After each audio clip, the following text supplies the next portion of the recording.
Yeah, we should have thought about that better when we were making that request. Yeah. I haven't really gotten into the thick of it yet, but I have some amazing things planned if you guys take the right turns. And I was telling one of my kids earlier today that my campaign is sort of like it's, instead of just saying there's plot twists, it's more like wringing out a wash rag. Double, triple, quadruple helix with the twists and turns and things that you guys hopefully will not expect. But yeah, there are plenty of dragons coming up. I'm shooting for better than Game of Thrones with the dragons. I love it. You know what? At least you're using them because Game of Thrones never did. But we're not on actual Pop Culture Cosmos talking about the hatred of the Game of Thrones. Oh, man. You know what? It is incredible until that last season. It really is. What a letdown. All right. Yep.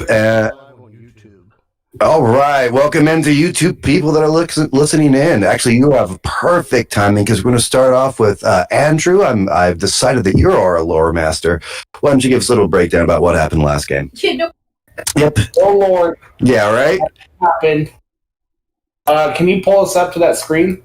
Absolutely. To the portal screen? Quick look at the YouTube and make sure that we have sound coming through. Yeah, Melinda's working on it right now.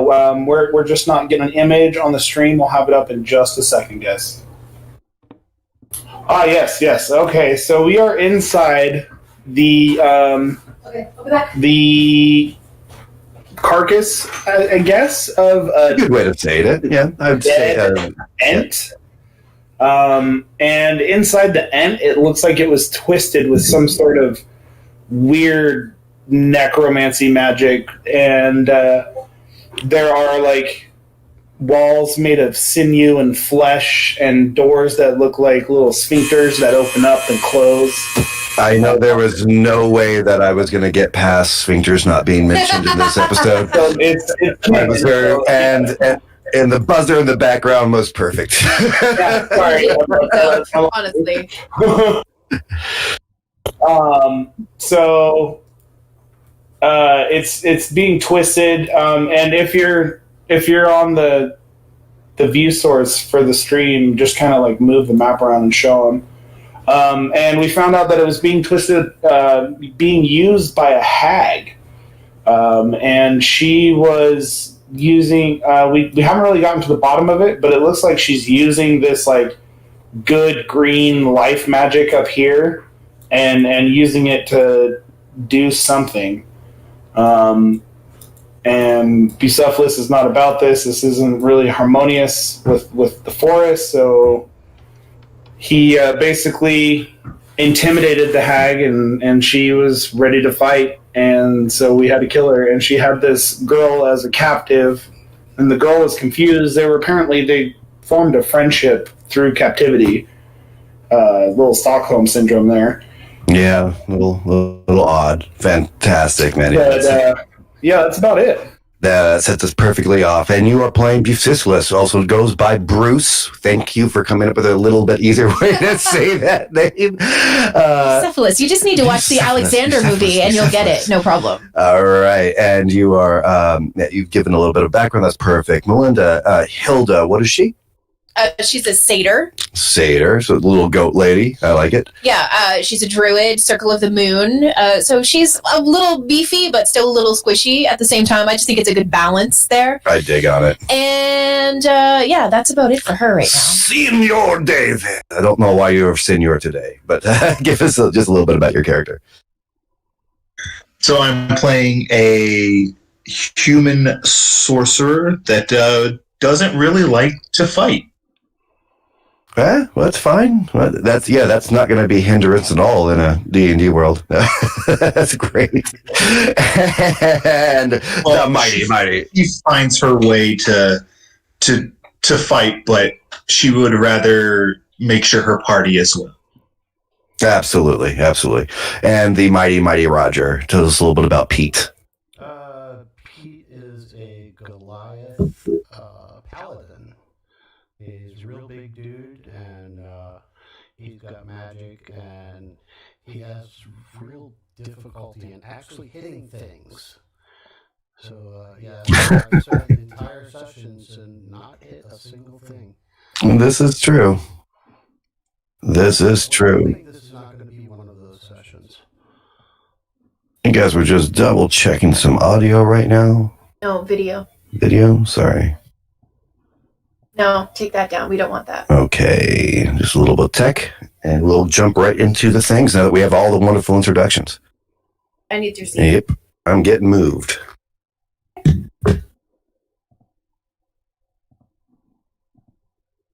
Honestly, one of these games, we're going to be unstoppable.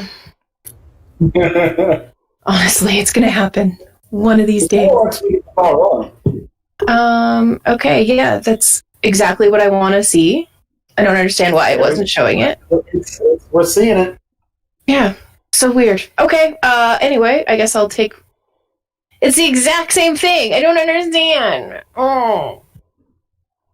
Okay. Is fun. Technology. Yeah, it's so strange sometimes. And this program is so, like, it's on the surface so easy to use, and then all of a sudden it's not. Anyways. Yes, Bearing with us, and we're about to start. Yes, and, we are. I'm really going to introduce Bucephalus. He is a centaur druid, centaur paladin, Oath of the Ancients. So he's like a defender of the forest. Oh, I'm sorry about that, Andrew. I should have given you the little piece. You had such a good intro. I just wanted to hear more and more of your voice.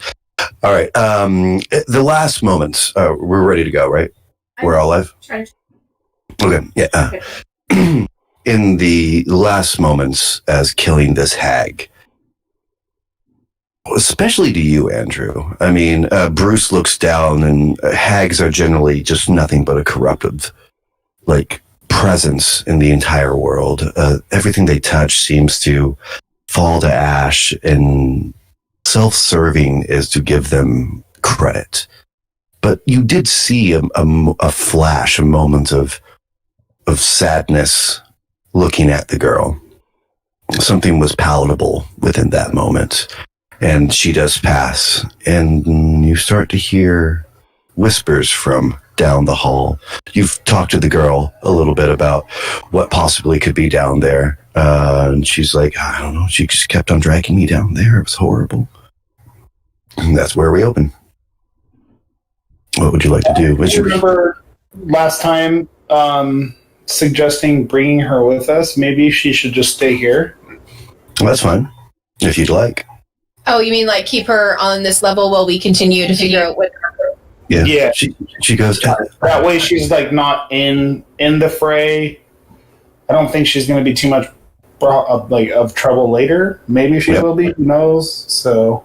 Yeah, she walks over to the bed where we've left our hag, and she actually starts playing with the greasy but thick locks of black hair that drifts down her shoulder. Ew.